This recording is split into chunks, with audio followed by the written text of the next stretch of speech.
Hello guys, నా పేరు Mahendra. Back to my channel. ఇప్పుడు ఎవరైనా మన ఛానల్ సబ్స్క్రైబ్ చేసుకోకపోతే ఇప్పుడే సబ్స్క్రైబ్ చేసుకోండి. పక్కన ఉన్న బెల్ ఐకాన్ ఆన్లో పెట్టుకోండి. నా ఫర్దర్ వీడియోస్ మిస్ అవ్వకుండా చూడొచ్చు. చాలా మంది చూస్తున్నారు కానీ సబ్స్క్రైబ్ చేసుకోవట్లేదు. So please try to subscribe, click the bell icon also. Hello guys, నేను ఒక కోర్స్ క్రియేట్ చేసిన విషయం మీకు అందరికీ తెలిసిందే కదా, how to become a successful YouTuber and master in YouTube అని. అయితే ఆ కోర్స్ యొక్క స్టార్టింగ్ ప్రైస్ యాక్చువల్గా 3000 రూపీస్ పెట్టడం జరిగింది. అంటే 2999 అయితే పెట్టాను. అయితే దాని గురించి చాలా మంది నాకు ఇన్స్టాగ్రామ్లో పర్సనల్గా మెసేజ్ చేయడం జరిగింది. బ్రో, అంత ప్రైస్ అంటే మేము పెట్టలేకపోతున్నాము, కొంచెం ఎక్కువైంది, సో కొంచెం తగ్గించండి, మాకు కొంచెం డిస్కౌంట్ ఇవ్వండి అని అడగడం జరిగింది. సో వాళ్ళందరినీ కూడా దృష్టిలో పెట్టుకుని ఈ కోర్స్ యొక్క ప్రైస్ అయితే తగ్గించడం జరిగింది. సో ఇప్పుడే దానికి ఒక కోడ్ అయితే క్రియేట్ చేశాను. ఆ కోడ్ పేరు FAN50. మీరు ఎంటర్ చేయాల్సిన పని లేదు, ఆటోమేటిక్గా ఎంటర్ అయిపోతుంది. నేను డిస్క్రిప్షన్లో అండ్ కామెంట్ సెక్షన్లో ఇచ్చిన ఈ లింక్ మీద కనుక మీరు క్లిక్ చేసి చూసినట్టయితే మీకు ఆ కోడ్ ఆటోమేటిక్ ఎంటర్ అయిపోయి కనిపిస్తుంది. సో మీరు ఎవరైనా కోర్స్ తీసుకోవాలనుకుంటే ఇప్పుడు ఆ కోర్స్ తీసుకోండి, 50% డిస్కౌంట్ వస్తుంది. ఈ ఆఫర్ కొద్ది రోజులు మాత్రమే ఉంటుంది, ఎందుకంటే ఈ కోడ్ కొద్ది రోజులు మాత్రమే పనిచేస్తుంది. సో ఎవరైతే తీసుకోవాలనుకుంటున్నారో ఇమీడియట్ గా తీసుకోండి ఆ కోర్స్ ని, లేదంటే ఆఫర్ అయితే మిస్ అవుతారు, మళ్ళీ 3000 రూపీస్ పెట్టి కొనుక్కోవాల్సి ఉంటుంది. అండ్ ఎవరైతే ఈ యాడ్ ని చూస్తున్నారో వాడు కూడా కింద కామెంట్ సెక్షన్ లో FAN50 అని కామెంట్ చేయండి, ఎందుకంటే ఈ యాడ్ ని ఎంతమంది చూస్తున్నారో నేను తెలుసుకోవాలనుకుంటున్నాను. సో అందుకని ఇంట్రెస్ట్ ఉన్న వాళ్ళు డిస్క్రిప్షన్ లో అండ్ కామెంట్ సెక్షన్ లో దీని యొక్క లింక్ అయితే ఉంటుంది. ఇమీడియట్ గా దాని మీద క్లిక్ చేసి కోర్సును తీసుకోండి. ఈ ఆఫర్ కొద్ది రోజులు మాత్రమే, గుర్తుపెట్టుకోండి. సో ఇప్పుడు ప్రస్తుతం విజయవాడలో చాలా పెద్ద ప్రాబ్లం అయితే ఉంది. అంటే విపరీతమైన వరదలైతే వచ్చేసాయి. విజయవాడలోని చాలా ప్రాంతాలు మునిగిపోవడం జరిగింది. అసలు విజయవాడకి గడిచిన 200 సంవత్సరాలలో ఆగస్టు నెలలో ఇదే అత్యధిక మొత్తంలో నమోదైన వర్షపాతం. ఇంతకుముందు 200 సంవత్సరాల ముందు మాత్రమే అయింది. అలా ఇప్పుడు ఈ మధ్యలో ఎప్పుడు అవ్వలేదు. బట్ ఈసారి మాత్రం అంత భారీ స్థాయిలో వర్షపాతం అయితే నమోదైంది. అసలు ఇంకా కొన్ని గంటల గ్యాప్లోనే 300-400 మిల్లీమీటర్ల వర్షపాతం నమోదవడం, మొత్తం ఇంకా సిటీ అంతా కూడా ఇంకా చెరువులాగా అయిపోయింది. చాలా కాలనీస్ చాలా దారుణంగా మునిగిపోయాయి. సో చాలా ప్రాబ్లమేటిక్గా ఉంది సిచ్యువేషన్ అయితే. అయితే ఇంకా ఈ ఈ సిచ్యువేషన్ ఓ పక్క ఇలా నడుస్తోంది. సో డెఫినెట్‌గా చంద్రబాబు నాయుడు గారు చాలా దగ్గరుండి ఇనిషియేషన్ తీసుకుంటున్నారు. రాత్రి 1 గంటకు కూడా అక్కడికెళ్ళి మొత్తం అన్ని రకాల హెల్పింగ్ యాక్టివిటీస్‌ని దగ్గరుండి చూసుకుంటున్నారు. ఒకప్పుడు విశాఖపట్నానికి హుదూహుద్ వచ్చినప్పుడు ఎలాగైతే వైజాగ్ వచ్చి దగ్గరుండి అన్నీ చూసుకొని 3, 4 రోజుల్లో, ఎందుకంటే నాది వైజాగే అండ్ హుదూహుద్ టైంకి నేను ఇక్కడే ఉన్నా. సో నాకు తెలుసు క్లియర్‌గా. అండ్ ఇప్పటికి వైజాగ్‌లో ఉన్నా, అది వేరే విషయం. బట్ చెప్తున్నా, నాకు క్లియర్‌గా ఐడియా ఉంది. సో ఆ టైంలో ఎంత ఫాస్ట్‌గా సిట్యుయేషన్స్ అన్నీ రికవర్ అయ్యాయో, ఎంత ఫాస్ట్‌గా ప్రాసెస్ అంతా కూడా జరిగిందో. 3 రోజుల్లోనే మాకు మళ్ళీ పవర్ రావడం గానీ, లేదంటే ఆ తర్వాత యూనో కా టీవీ కూడా మాకైతే 4, 5 రోజుల్లో వచ్చేసింది. అండ్ సో సిగ్నల్స్ కూడా ఇమీడియట్‌గా కొద్ది రోజుల్లో 1 డేలోనో, 2 డేస్‌లోనే యాక్టివేట్ చేశారంటే మొబైల్ టవర్స్ పెట్టించి. సో ఇలా చాలా చేశారు. చెట్లను తీయించడం, మొత్తం క్లియర్ చేయడం అన్నీ కూడా చాలా ఫాస్ట్‌గా చేశారు. సో అలాగే ఇప్పుడు విజయవాడ విషయంలో కూడా చాలా ఫాస్ట్‌గా రెస్పాండ్ అవుతున్నారు. చాలా బాగా చేస్తున్నారు. ఇదైతే నడుస్తోంది.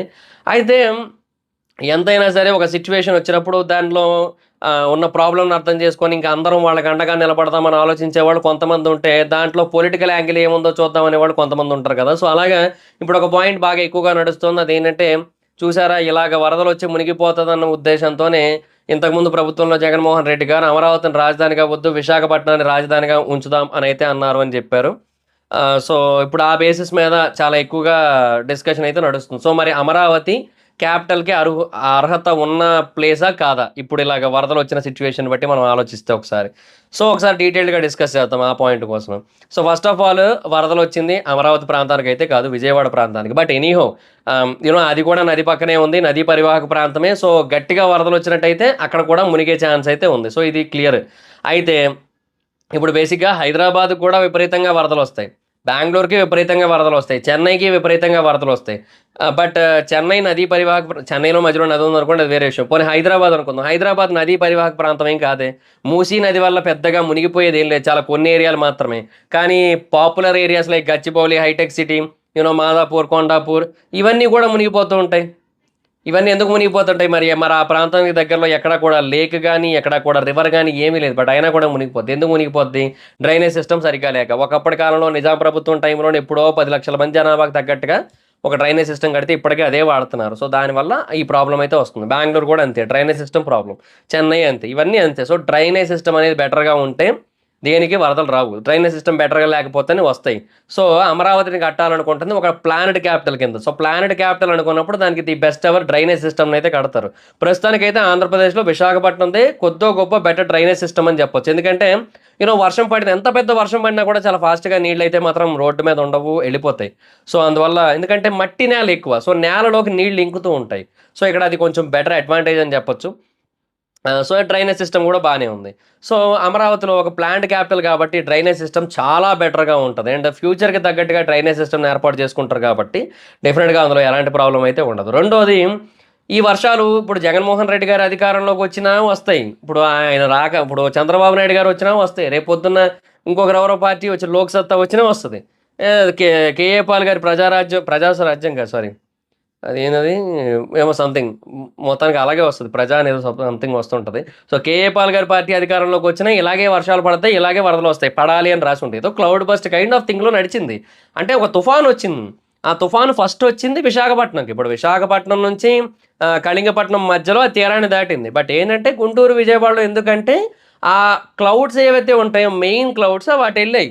అవి వైజాగ్ మీదకొస్తే వైజాగ్ మీద అలా పడతది. విజయవాడ మీదకొస్తే విజయవాడ మీద అలా పడతది. అంతే ఇంకా. అండ్ ఇంకొకటి ఇప్పుడు విజయవాడ అనేది కూడా మీరు కొంచెం గమనించినట్టయితే ఇప్పుడు విజయవాడకి బేసిక్‌గా ఎప్పుడు ఎండలు చాలా ఎక్కువుంటాయి. ఆ మాటకొస్తే. ఏదో ఇప్పుడేదో ఇలాగ వర్షాలు పడ్డాయి. ఇప్పుడేదో కొంచెం వరదల్లాగా వచ్చాయి కదా! అని చెప్పి దీన్ని పాయింట్ ఔట్ చేస్తున్నారు గానీ, విజయవాడ ఎండలు చాలా దారుణంగా ఉంటాయి. అసలింక అక్కడ ఇంకా రోడ్డు మీద ఆమ్లెట్ ఏసేయొచ్చు అన్నట్టు ఉంటదనమాట అక్కడ ఎండ. అంత వేడిగా ఉంటది అక్కడ సిట్యుయేషన్. అక్కడ ఉండేటోళ్ళందరికీ కూడా ఐడియా ఉంటది. సో, అలాంటి సిట్యుయేషన్ ఉంది కాబట్టి సో, దానికి ఎప్పుడో గాని ఈ ప్రాబ్లమ్ రాదు. సో, పెద్ద ఎఫెక్ట్ ఏం కాదు. అండ్ ఇంకొకటి అమరావతి క్యాపిటల్. విజయవాడ కాదు. విజయవాడ క్యాపిటల్ దగ్గరలో ఉన్న ఒక సిటీ. ఒక మేజర్ సిటీ. అంటే విజయవాడ, గుంటూరు, తెనాలి, మంగళగిరి వీటన్నిటిని కూడా ఒక రీజన్‌లాగా కలిపి మధ్యలో రాజధాని ఉండేలా చూసుకొని అలాగ ఒకటి క్రియేట్ చేశారంతే. సో, అది సిట్యుయేషన్ ఇక్కడ. So, Vijayawada is not the main capital. దాని దానికి కంటిన్యూయస్‌గా అంటే కంటిన్యూషన్‌గా డెవలప్ అయ్యే వేరే సిటీ అనమాట అది. క్యాపిటల్‌కి ఆనుకొని ఉంటూ డెవలప్ అయ్యే ఇంకొక సిటీ అది. సో, విజయవాడ, గుంటూరు, తెనాలి, మంగళగిరి ఈ నాలుగిటిని అలా చూజ్ చేశారు.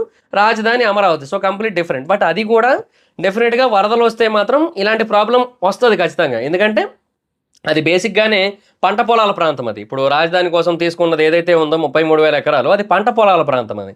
సో, డెఫినిట్‌గా అక్కడికి వరదలొచ్చాయంటే వాటర్ అంతా అటే ఎళ్తది. అది క్లియర్.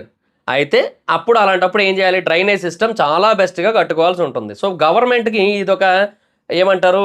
ఒక వార్నింగ్ లాంటిది అనుకోవచ్చు. ఇప్పుడు ప్రెజెంట్ చంద్రబాబు నాయుడు గారి గవర్నమెంట్ ఏదైతే ఉందో కూటమి, వీళ్ళకి ఇదొక వార్నింగ్. ఎందుకంటే ఇంకా కన్‌స్ట్రక్షన్ స్టార్ట్ చేయలే. డిసెంబర్ 1 నుంచి స్టార్ట్ చేద్దాం అనుకుంటున్నారు అమరావతి కన్‌స్ట్రక్షన్. సో, డిసెంబర్ 1 నుంచి స్టార్ట్ చేయడానికి ముందే ఇలా వచ్చింది కాబట్టి డ్రైనేజ్ సిస్టమ్ విషయంలో ఇంకా బెటర్‌గా ప్లాన్స్ ఏసుకొని ముందుకెళ్తారు. సో, దీనివల్ల ఇంకా ఫర్దర్‌గా అసలు ఏ ప్రాబ్లమ్ రాకుండా ఉంటది. ఇంకా ఇది చాలా బెస్ట్ అసలు. ఇలా రావడం వల్ల ఓకే. ఇంత పెద్ద ప్రాబ్లమ్ కూడా వచ్చే అవకాశం ఉంది కదా! సో, మనం క్యాపిటల్ కట్టేటప్పుడు దాని డ్రైనేజ్ సిస్టమ్ విషయంలో మనం చాలా జాగ్రత్తలు తీసుకోవాల్సి ఉంటుందనే క్లారిటీ ఇప్పుడే వచ్చింది. సో, ఇక మీదట ఫర్దర్‌గా అలా కన్‌స్ట్రక్షన్స్ అయితే చేసుకుంటారు. So, end of the day ఒకటైతే వాస్తవం. మన ఆంధ్రప్రదేశ్‌కి top to bottom Srikakulam to Chittoor చూసుకున్నట్టయితే Chittoor or Anantapuram whatever it is అటు చూసుకున్నట్టయితే మధ్యలో ఉంది అమరావతి. సో, అదే కరెక్ట్ ప్లేస్. సో, బేసిక్‌గా వరదలంటారా ఇంక అది కామన్ అది. ఇప్పుడు హుద్‌హుద్ లాంటివి మళ్ళీ వచ్చే అవకాశాలు కూడా ఉన్నాయి. అంతెందుకు ఇప్పుడు మళ్ళీ సెప్టెంబర్ 6 తారీఖు నాటికి ఇంకొక వాయుగుండం వస్తుంది అంట. ప్రెజెంట్ ఆల్రెడీ వెదర్ రిపోర్ట్స్‌లో చూసాం. సో, అది తీవ్ర తుఫానుగా మారి విశాఖపట్నం మీద నుంచి దాటితే చెప్పలేం గదా! ఇప్పుడు విశాఖపట్నం మళ్ళీ డ్యామేజ్ అవుతది. సో, ఎనీహౌ విశాఖపట్నమే ఇంకా ప్రాబ్లమాటిక్. ఇప్పుడు ప్రస్తుతం ఆ ప్రకాశం బ్యారేజ్ ఇవన్నీ కూడా ప్రాబ్లమ్స్‌లోకి ఉన్నాయి ప్రస్తుతానికి. ఎందుకంటే వాటర్ దాదాపుగా 11.5 లక్షల క్యూసెక్‌ల వరకు వాటర్ వచ్చేయడం వల్ల ఇప్పుడు ప్రాబ్లమ్ అయింది. బట్ అన్ని సార్లు అలా జరగదు. బట్ తీరానికి దగ్గరలో ఉన్నప్పుడు ఎప్పుడైనా ఈ ప్రాబ్లమ్ రిపీట్ అవ్వచ్చు. హుద్‌హుద్ లాంటి ప్రాబ్లమ్ ఫ్యూచర్‌లో చాలా ఎక్కువ సార్లు రావచ్చు. బట్ ఇలాంటి వరదలు 200 సంవత్సరాలకు ఓసారే వచ్చాయి. సో, అది సిట్యుయేషన్. సో, 121 సంవత్సరాల చరిత్రలో ప్రకాశం బ్యారేజ్‌కి ఇదే హైయెస్ట్ అంట వాటర్ రావడం. ఇంతకుముందు ఎప్పుడు రాలే. మరి 121 సంవత్సరాలకు ఓసారి అలా జరిగింది. 200 సంవత్సరాలకు ఓసారి ఆగస్టు నెలలో ఇంత వర్షం పడింది. అలాగే ఉంటది. సో, 200 సంవత్సరాలు బెటరా? 5, 10 సంవత్సరాలకు ఓసారి ఎప్పుడెప్పుడు ఏం జరుగుతుందో తెలియక టెన్షన్ పడుతూ కూర్చొని ఉండే కోస్టల్ ఏరియా బెటరా? కోస్టల్ ఏరియాలు చాలా ఉన్నాయి. ఇప్పుడు చెన్నై కోస్టలే, ముంబై కోస్టలే నేను కాదని చెప్పను. బట్ డెఫినిట్‌గా అవి ఆల్రెడీ వెల్ డెవలప్డ్. మన దగ్గర విశాఖపట్నానికి ఏంటంటే జీడీపీ అంతెందుకు ఎక్కువొస్తుందంటే, అంటే ఇప్పుడు విశాఖపట్నం అయితే 10థ్ రిచెస్ట్ సిటీ ఇన్ ఇండియా. ఎందుకు ఆ పొజిషన్‌లో ఉందంటే సెంట్రల్ గవర్నమెంట్ కంపెనీస్ ఉండడం వల్ల. బట్ డెఫినిట్‌గా మనకేదైనా ఒక తుఫాన్ వచ్చిందంటే అవన్నీ ఆగుతాయి. అట్ ద సేమ్ టైమ్ ఇప్పుడు మనం చాలా పెద్ద స్థాయిలో డెవలప్ చేసుకోవాల్సి ఉంటది. బట్ అది ఇంకా జరగలే. చాలా యూనో ఫ్యూచర్‌లో ఎప్పటికో జరుగుతదది. సో, ఈ గ్యాప్‌లో ఏదైనా వచ్చిందనుకోండి మళ్ళీ మొదటికొస్తది. అదే అమరావతిలో ఆ ప్రాబ్లమ్ వచ్చినా కూడా వెంటనే మొదటికి వచ్చే సిట్యుయేషన్ అయితే ఉండదు. సో, కొంచెం బెటర్‌గానే ఉంటది. సో, అందువల్ల ఏంటంటే ఒకటే ఇప్పుడు అది ఫార్మింగ్ ల్యాండ్స్ అనే కాన్సెప్ట్ ఒక్కటి అదొకటైతే మరి ప్రాబ్లమే కదా! డెఫినిట్‌గా. ఎందుకంటే అవి పంట భూములు. బట్ డెఫినిట్‌గా అదొక్కటి పక్కన పెడితే మాత్రం క్యాపిటల్ పరంగా మాత్రం అదే బెస్ట్ ఆప్షన్. సో, అదైతే క్లియర్‌గా చెప్పొచ్చు. సో, ఇంకా ఇలాంటి భయాలేవి పెట్టుకోవాల్సిన అవసరం లేదు. ఎవరిని భయపెట్టాల్సిన అవసరం కూడా లేదు. సో, అది నా point. So, that's it guys, ఇది నా ఒపీనియన్. మీరేమనుకుంటున్నారు ఈ ఈ సిట్యుయేషన్ మీద? మీ ఒపీనియన్ ఏంటో కింద కామెంట్ సెక్షన్‌లో తెలియజేయండి. So, that's it guys, thanks for watching the video. Video గాని మీకు నచ్చినట్లయితే లైక్ చేయండి, వీడియో షేర్ చేయండి. ఇప్పుడు ఎవరైనా మన ఛానెల్‌ని సబ్స్క్రైబ్ చేసుకోకపోతే ఇప్పుడే సబ్స్క్రైబ్ చేసుకోండి.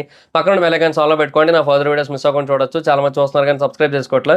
So, please try to subscribe, click the bell icon also. నా ఇన్‌స్టాగ్రామ్ ఐడీ జబర్దస్త్ మైదర్, అక్కడ కూడా వచ్చి ఫాలో అవ్వచ్చు. Thank you so much guys. Bye. Meet next video. Bye bye.